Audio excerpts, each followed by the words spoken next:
Hello and welcome to Study English IELTS Preparation. I'm Margot Politis. Today we'll look at some strategies for meeting the requirements of vocabulary, one of the criteria used to assess IELTS candidates. When writing, you can expand what you want to say by adding words that give more detail or are more specific and descriptive. This is a good way of showing the extent of your vocabulary. Take this sentence for example. Collection services can reduce rubbish. What can you say to make this sentence more specific and descriptive? First, look at collection services. Ask yourself who, what, why, and where. What sort of collection services reduce rubbish? They could be weekly collection services or better collection services. You could also say more frequent collection services. More frequent collection services can reduce rubbish. You can do more than just use words in front of collection services. You can also add a phrase after it. Ask yourself the same sort of questions. What is collected? Who is collecting it? So you can add, more frequent collection services for recyclables can reduce rubbish. You don't have to stop at just one phrase. You might also want to say, who does the collecting? So, more frequent collection services for recyclables by councils can reduce rubbish. You can also add words to the verb in the sentence. We know more collection can reduce rubbish, but by how much? It can substantially reduce rubbish.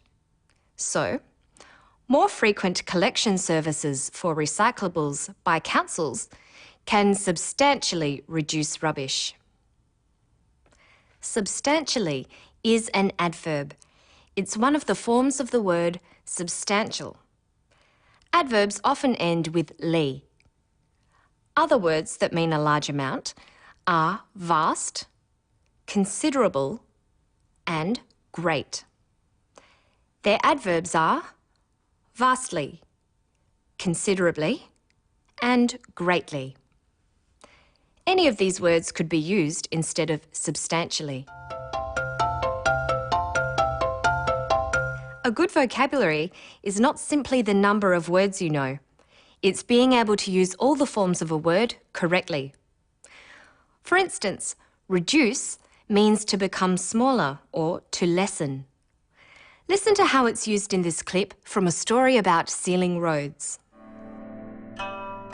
In Asia, the cost of redoing roads is very high. We can address that issue and give them a tightly bound service which will reduce the cost for the regional councils. Will reduce the costs. Reduce, that's the base form of the verb. Reduce is a regular verb with the forms reducing and reduced. He uses one of these here. Here you have a car that is travelling along an untreated section of road and then hitting a treated section of the road. You can see that the dust is reduced by a significant amount. Is reduced by a significant amount. That's a verb form. But what form of reduce would you use as an adjective? Our product very effectively binds the soils and particles that make up the materials for the roads. This means you can have a reduced cost in terms of the number of times that road authorities have to maintain and repair that road over a long period of time. A reduced cost. The ed form can also be used as an adjective like this. Reduced price, reduced pressure. Reduce has a noun form. Listen. One of the problems of driving on an unsealed road is the amount of dust that comes off the surface. With our treatment, we find there's a dramatic reduction in that dust problem. The noun is reduction.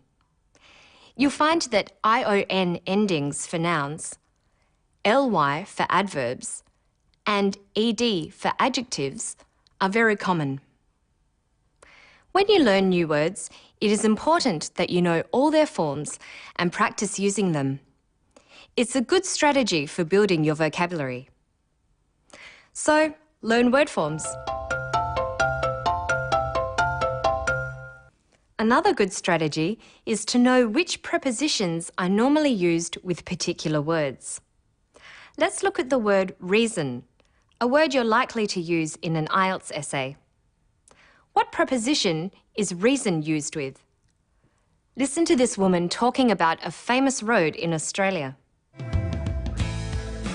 The Great Ocean Road is probably the most spectacular coastal drive in the world.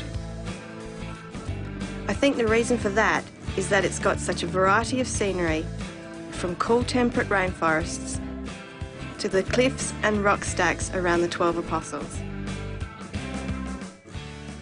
She says the reason for that is reason can be followed by the preposition for. You can say reason for leaving or reason for arguing. Look at know, for instance. With the verb form know, we use the preposition about. Know about. Like this woman when explaining why she makes a scrapbook of her life. I'm creating something that gives me a chance to put something about who I am onto that page. I often think when I'm working on a project, what would my kids like to know about me in 20 or 40 years' time? Know about me. But with the noun form knowledge, we use of. Knowledge of. Listen to this man use knowledge of to talk about an art collection that students are studying. We have students from overseas in the course. They get to get this first-hand knowledge of this terrific collection, but also they can take that back with them to the countries they come from.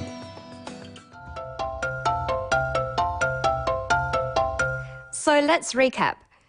You can add detail about who, what, and where to sentences like this. The dragon is paraded. The colourful dragon is paraded. The colourful dragon is noisily paraded. The colourful dragon with people inside it is noisily paraded. The colourful dragon with people inside it is noisily paraded down the street. To do this, you need to know the adjective of the word colour is colourful, and the adverb of noise is noisily. And you need to correctly use phrases such as with people inside it and down the street. This is the kind of vocabulary the examiners are looking for. You also need to be aware of the prepositions that go with certain words.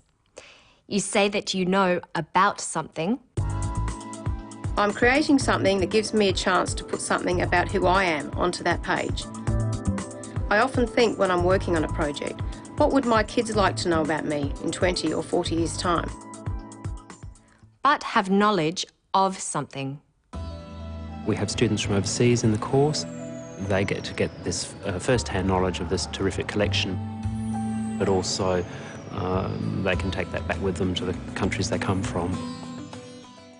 And you say that you have a reason for doing something. The Great Ocean Road is probably the most spectacular coastal drive in the world. I think the reason for that is that it's got such a variety of scenery, from cool temperate rainforests to the cliffs and rock stacks around the 12 Apostles. That's all for now. To find more information about vocabulary, visit our Study English website. Good luck with your studies.